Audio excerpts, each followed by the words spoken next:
अध्यक्ष महोदय, हम एक ऐसे दो राहे पर खड़े हैं जहां हमारा भविष्य हमें आगे की तरफ धकेल रहा है और अतीत पीछे की तरफ घसीट रहा है। हम इस उलझन को किस तरह सुलझाएं और अपने जीवन का ऐसा ढांचा तैयार करें जिससे हमारी ज़रूरतें भी पूरी हों और हमारे मन और आत्मा को भी खुराक मिलती रहे। हम अपने किन पुराने आदर्शों को कौन सा नया रूप दे सकते हैं।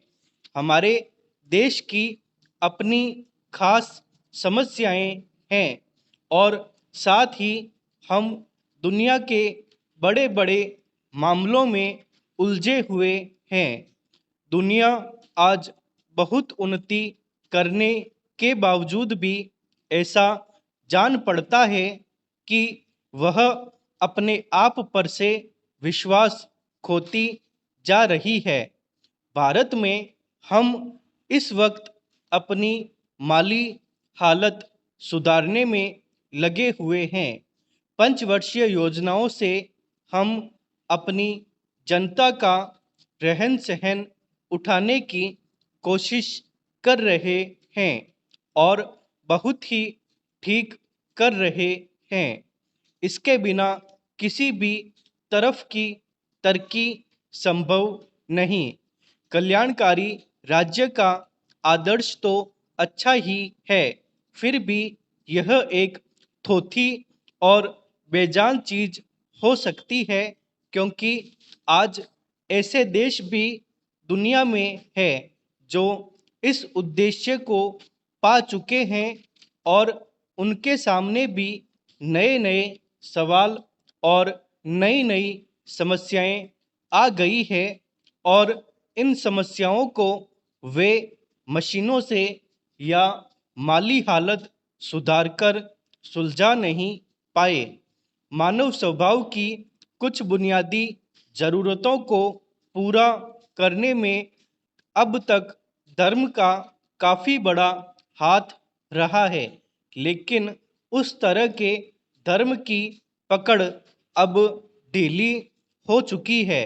उसका असर फीका पड़ चुका है और वह आजकल की दलीलों और विज्ञान के सामने टिक नहीं पा रहा है। धर्म में विश्वास हो या न हो, पर मनुष्य के लिए किसी ऐसे आदर्श में विश्वास रखना जरूरी है जिससे जीवन का रस मिलता रहे और जो हमें आपस में मिलाए रखे। हमें तो आगे की तरफ देखना है और उसके लिए पूरे जोश और विश्वास के साथ काम करना है। हमें साथ ही अपनी पिछली विरासत को भी कायम रखना है और उसी से शक्ति प्राप्त करनी है। परिवर्तन जरूरी है, मगर अपने पुराने इतिहास से मुंह मोड़ना अपनी ही जड़ों को खोदना है। अतः इस परिवर्तनशील समाज में यह देखना भी आवश्यक है कि इस परिवर्तन से कहीं किसी स्थान पर सामाजिक ढांचे को चोट तो नहीं पहुंचती या किसी रूप में सामाजिक नुकसान तो नहीं हो रहा है।